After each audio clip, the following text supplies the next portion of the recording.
সূরা ইখলাস কখন পাঠ করলে সাথে সাথে ফলাফল পাবেন? ভালো করে বুঝেন।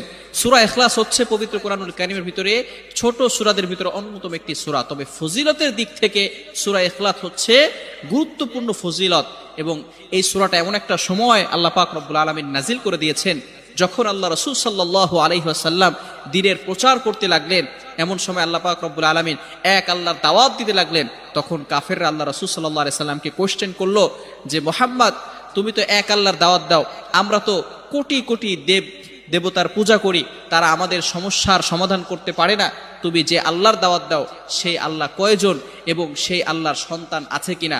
সাথে সাথে আল্লাহ পাক রব্বুল আলামিন এই কাফেরদের প্রশ্নের উত্তরে আল্লাহ রাসূল সাল্লাল্লাহু আলাইহি সাল্লামের কাছে এই সূরাটি নাজিল করলেন, কুল হুয়াল্লাহু আহাদ আল্লাহুস সামাদ লাম ইয়ালিদ ওয়া লাম ইউলাদ ওয়া লাম ইয়াকুল লাহু কুফুয়ান আহাদ।